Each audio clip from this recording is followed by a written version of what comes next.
નમસ્કાર ગુજરાત પીએમ કિસાન યોજના અંતર્ગત 19મા હપ્તા માટે ફાર્મર આઈડી કાર્ડને લઈને સૌથી મોટા સમાચાર 2000 રૂપિયાના બદલે 6000 રૂપિયાનો હપ્તો મળશે। એ અંગે ખેડૂતો માટે જે સારા સમાચાર આવ્યા છે એ અંગેની માહિતી આજના વિડીયોમાં જાણીશું। તો ટ્રેન્ડિંગ ગુજરાત યુટ્યુબ ચેનલ પર જે પણ ખેડૂત મિત્રો અને ગુજરાત રાજ્યના જે પણ ખેડૂત ભાઈઓ છે એ નવા છે એમને ખાસ વિનંતી છે, જો તમે હજુ સુધી ટ્રેન્ડિંગ ગુજરાત યુટ્યુબ ચેનલને સબસ્ક્રાઈબ નથી કરી તો અત્યારે જ નીચે લાલ બટન આપેલું છે એના ઉપર ક્લિક કરી દો અને બાજુમાં જે નોટિફિકેશન બેલ આઇકન છે એ પણ ક્લિક કરી દેજો, જેથી કરી દરેક પીએમ કિસાન યોજના અંતર્ગતની ઓફિશિયલી જાહેરાત માહિતી કે પછી સમાચાર હોય એ તમને સૌપ્રથમ અમારી જે ટ્રેન્ડિંગ ગુજરાત યુટ્યુબ ચેનલ છે એમના માધ્યમથી દિવસભર અને સમયસર મળતા રહે।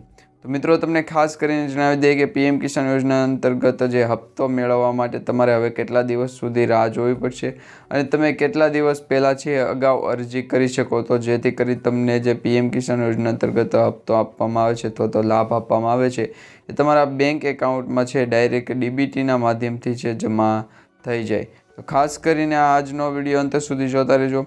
હવે મિત્રો, ભારત સરકાર દાવો કરે છે કે ખેડૂતો માટે સમર્પિત સરકાર છે। ભારતની મોટાભાગની આબાદી ખેતી ઉપર પોતાનું જીવન પસાર કરે છે, એટલા માટે ભારત સરકારે ખેડૂતો માટે ઘણા પ્રકારની યોજનાઓ ચલાવી છે, જેમાં દેશમાં આજે ઘણા બધા છે એવા ખેડૂત મિત્રો છે, ખેડૂત ભાઈઓ છે જે ખેતી કરીને વધારે નફો નથી મેળવી શકતા।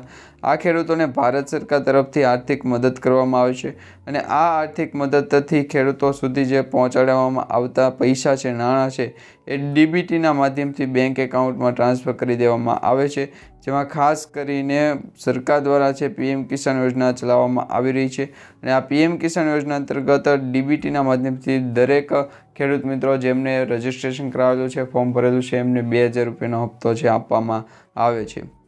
પરંતુ ઘણા બધા ખેડૂત મિત્રો હજુ સુધી આ પીએમ કિસાન યોજના અંતર્ગત નવા છે અને પીએમ કિસાન યોજના અંતર્ગત ફોર્મ ભરવામાં પણ અટવાય છે। તો આ દરેક ખેડૂત મિત્રો માટે છે એ કામના ઉપયોગી સમાચાર માહિતી જણાવીએ તો કેટલા દિવસ પહેલાં તમે અરજી કરો છો તો એ અરજી તમારી સ્વીકાર્ય બની જાય છે, કારણ કે અત્યારે મિત્રો દરેક ખેડૂત મિત્રોની જે નવી અરજી છે એ રિજેક્ટ થાય છે।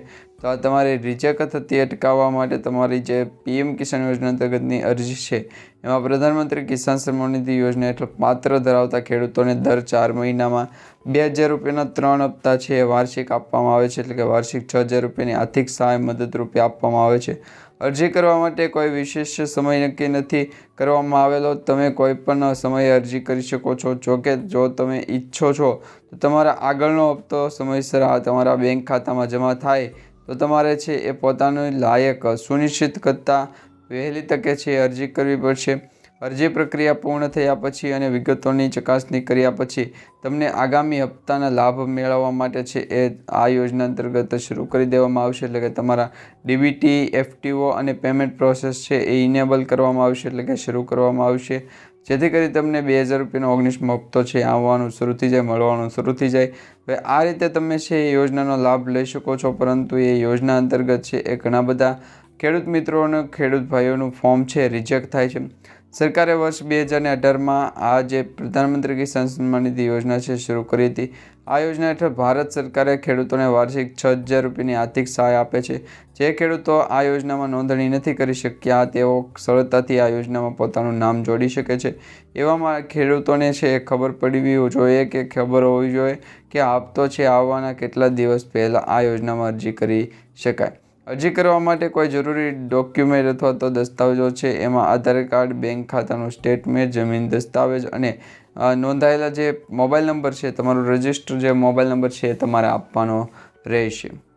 હવે ઘણા બધા ખેડૂત મિત્રોને ખ્યાલ નહીં હોય કે ખેડૂતોની વાર્ષિક જે 6000 રૂપિયાની આર્થિક સહાય આપવામાં આવે છે, જે ખેડૂતોને આ વર્ષના અંત સુધીમાં 6000 રૂપિયા ટ્રાન્સફર કરી દેવામાં આવશે।